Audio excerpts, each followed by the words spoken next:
Alright,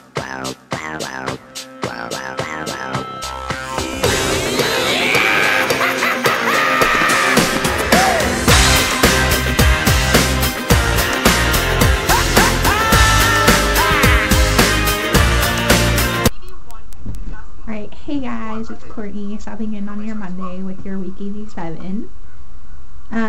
So topic number 1 is handling arguments in relationships, family, friends, significant others.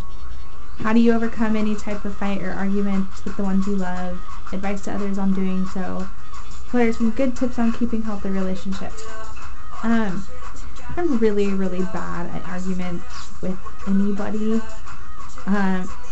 I get to a point where it's like I freak out over little things.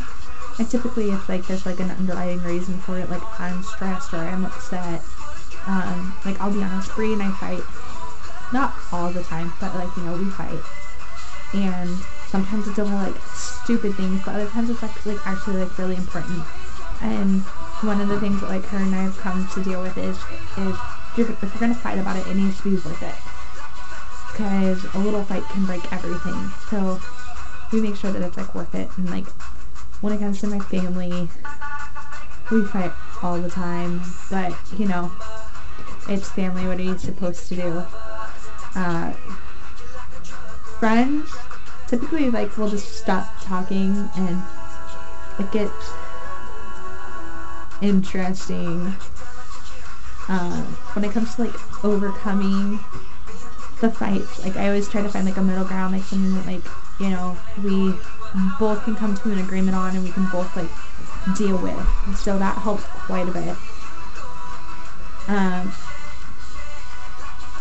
Good tips on keeping a healthy relationship. Just,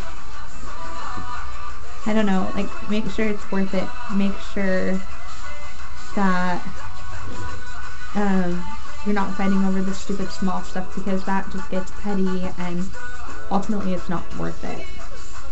So if you're gonna fight over something, make sure it's something actually worth fighting for. And just relationships are all about compromise. You know, I'm gonna do stuff that's gonna piss you off, you're gonna do stuff that pisses me off.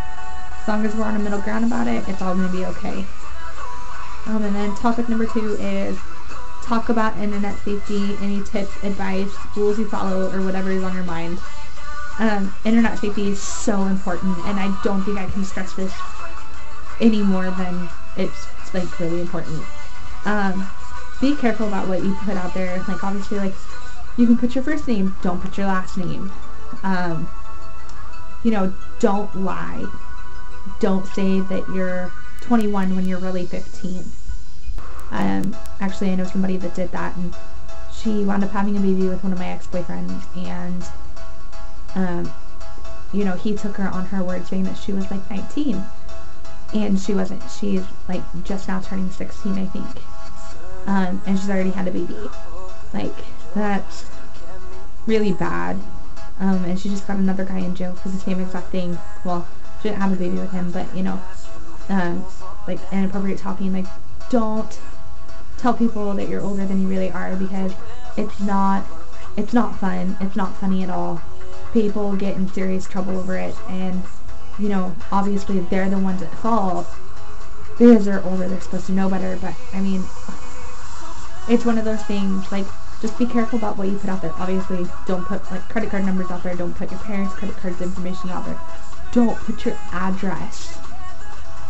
That's really bad, because you don't want just people showing up at your door saying, oh, hey, you're from Facebook, and I got your address from your Facebook, and I thought we could hang out. Like, hello, it's Dr. Much. Also, like, don't put your phone number out there. Like, obviously, you know, like, Facebook has a thing where you can put your number into Facebook, and it'll sync everything. Like, do that, but, like, keep it hidden, so, like, you have to be friends in order to see it, like, along with your email address. Just be careful about who you show your information to, who it's limited to. You know, don't just let strangers who happen to look at your profile be able to see all that information, because that's personal and you need to keep it that way. When it comes to meeting strangers off the internet, like obviously, like, you know, Brie and I met over the internet, but like we met we met on Tiny Chat. Well, not on Tiny Chat. That's the first time we saw each other. Like, obviously, you know, like, we talked in, like, a chat room. But the first time we saw each other was in Tiny Chat. So, like, obviously I could see her. So I knew she was, like, a real person. I knew she wasn't lying about who she was. Because there's no way, like, you could fake that. So, like, obviously, like, know that, like, who you're meeting is going to be, like, who you're really meeting. Meet in a public place. Like, have a friend on speed dial in case things go wrong. Like, I'm pretty sure, like, Jenna, I could call Jenna, like, let's say that Bree lived here, and we were meeting at Starbucks, and, like, it turns out not to be who she really is, which obviously that's not gonna happen, but, like, it's not who she says she is. I would have Jenna on speed dial, and I'd be like, dude, Jenna, like, come get me. And, like, I wouldn't leave in my own car, anything. I'd come back for it at a later time. But, you know, just be careful. That's the biggest thing I can say.